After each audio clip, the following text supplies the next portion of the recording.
Welcome to the Containment Zone. Some anomalies take form, others take time, but SCP-3001 takes everything else. It does not live in a chamber.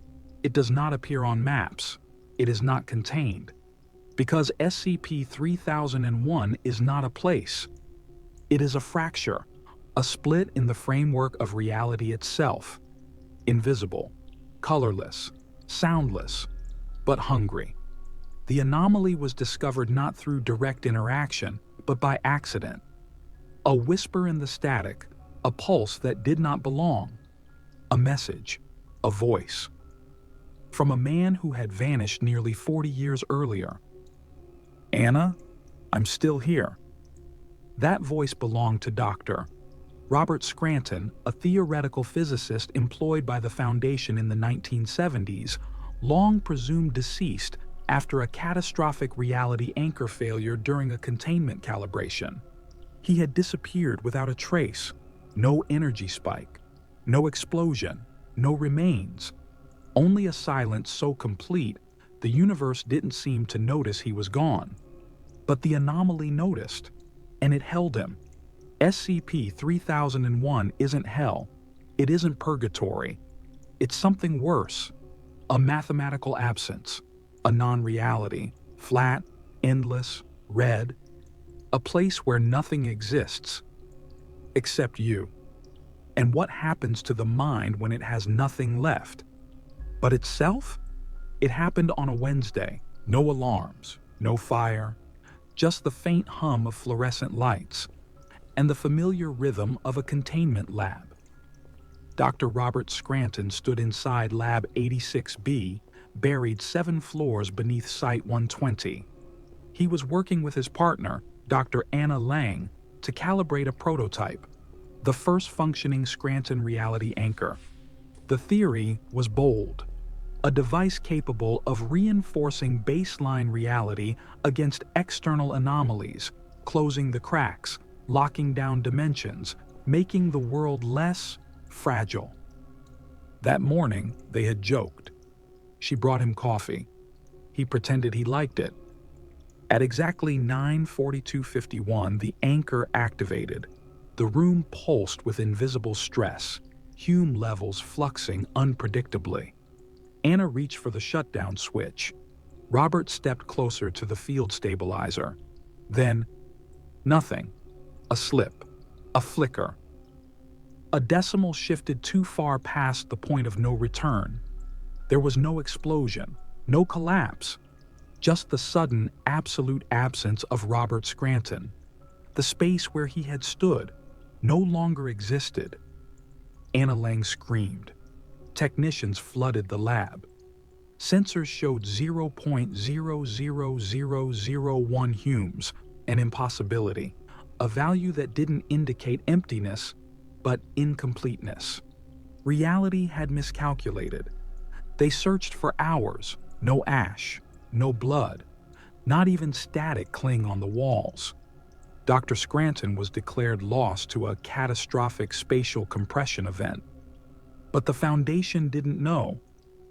He had slipped into something real physics couldn't measure, an extra-dimensional scar, not a tear in the universe. A negative impression where the rules of reality were never written to begin with. He opened his eyes, and everything was red, not a color, a condition, a place without space, time, sound, or mass. There was no floor beneath him, no ceiling above, just an endless warm field of flat, dull crimson, like drifting inside a vein that had forgotten how to beat. He couldn't breathe, couldn't speak, but he could think. And in that moment, he realized, I still exist. Somehow, I'm still here. And then came the harder truth. No one is coming.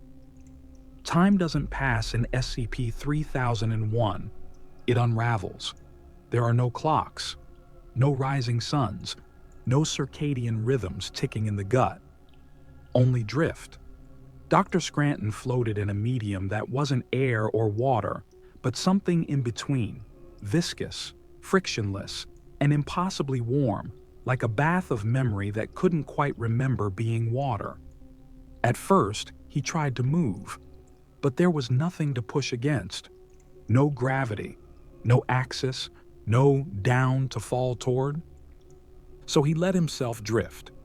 He counted breaths, then seconds, then syllables in remembered conversations with Anna. You calibrate with the left switch first, or you overload the harmonics. Always start left. He recited that line more than 3,000 times, just to stay whole. But wholeness didn't last. On what he would later guess was the 8th day, the decay began, not from hunger, not from injury, but from irrelevance. SCP-3001 did not reject him. It didn't even know what rejection was. It simply forgot to sustain him. His skin began to peel away. His bones softened into spongy filaments. Hair floated from his scalp like dust in syrup. He couldn't feel pain. There was no nerve feedback in this space. No chemical reactions, no oxygen, only process, unraveling. And still, his mind remained intact, trapped in the scaffold of a body slowly being unwritten. His voice didn't carry, but he spoke anyway. He whispered names, formulas, regrets. Sometimes he cried. Not because of the pain, but because he still remembered what pain was. And that meant he was still human, still real. For now. But he also began to notice something else. Something in the red. Not a shape, not a sound, but a pressure, a presence. Not watching, not speaking, just reflecting. Like the space itself was starting to notice. It was occupied, or worse, beginning to remember what it was like to have a voice. At first, Robert thought it was memory, ghosts of neurons misfiring in the dark, but it wasn't. The red began to respond. He spoke Anna's name, and in the fluid haze, her silhouette appeared. Pale, featureless, lips unmoving, but her shape held, floating just beyond his reach. Anna. She didn't answer, but her mouth opened, and from it came a perfect imitation. Not of Anna's voice, but of how Robert remembered it. Still here. He recoiled, spiraling backward in slow, weightless agony. The void had no voice. It had no thought. But it had him. And it was beginning to learn how to speak. His thoughts didn't echo. They recurred, twisted, broken, stitched together from scraps of memory and instinct. Entire arguments played back to him out of sequence. A childhood fear surfaced without context. Then it got worse. He'd think of safety, and his childhood bedroom would form in front of him. But the walls were too close. The door had no handle. The bed was filled with hair. He would think of Anna Dash, and she would appear behind him, upside down, smiling with too many teeth, and all the while the red hummed. Software like blood remembering how to boil. Robert realized SCP-3001 wasn't showing him memories. It was wearing them. The void was not empty. It was adaptive. He had fed it everything. Grief, hope, memory, love, guilt. And now it was answering. But it wasn't trying to deceive. It was trying to connect. He wasn't alone anymore. He was infected by his own reflection.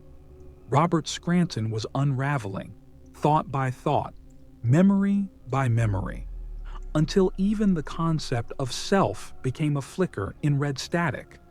The void did not erase him. It diluted him. And he realized the greatest threat wasn't dissolution. It was acceptance. Because the longer he floated, the easier it became to forget who he had been. The mimicry stopped horrifying him. He began expecting it, craving it. He would speak to the void, and it would speak back. Are you me? Almost. He drifted for what could have been years. Conversations decayed into monologues.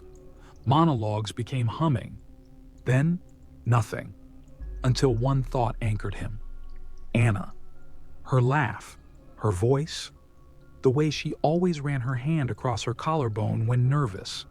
He focused, concentrated, screamed her name in his mind, until the void shook. The mimicry returned, flickering, unstable. And then, for the first time in SCP-3001, he resisted.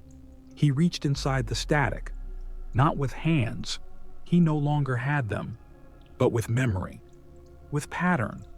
He began to shape a phrase in his mind, a phrase Anna would recognize, a phrase no one else could have encoded into thought.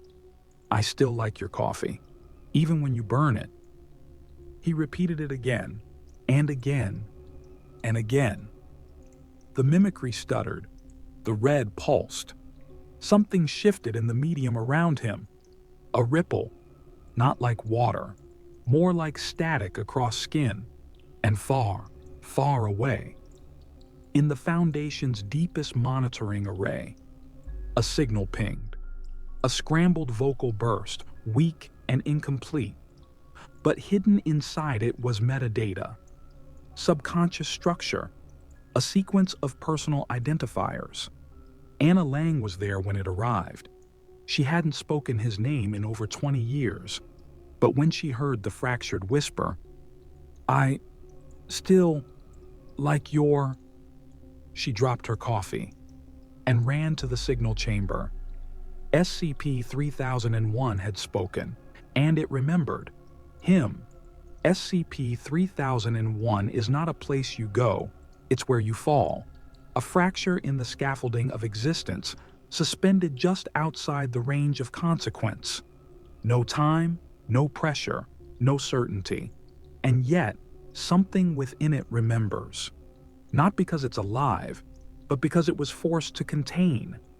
A man who refused to forget who he was. Dr. Robert Scranton remains inside Foundation systems, not as code, not as data, but as a structure of memory.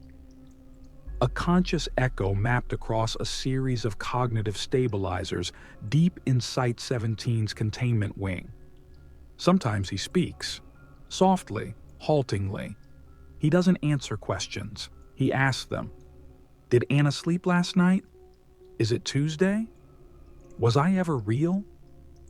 And then, silence. For weeks. Then he hums, a tune no one recognizes. But Anna does. She heard him hum it once, while tightening his tie. Before a board meeting he was terrified to lead. He told her, if I ever get lost, follow the sound of this. SCP-3001 is now classified as unrecoverable topology, but its breach point is monitored. Because sometimes, something whispers back. Not a threat, not a warning, but a memory, folded inside static. The Foundation keeps listening, not out of protocol, not out of fear, but out of respect. Because Robert Scranton didn't escape. He endured. Long after his body was gone. Long after the light faded. Long after the world forgot him. He remembered who he loved. And that was enough to stay human a little while longer. Thank you for entering another anomaly in the Containment Zone. And if you ever find yourself in a moment so silent, it begins to feel like something is waiting on the other side. Don't speak, because if you do, it might answer in your own voice.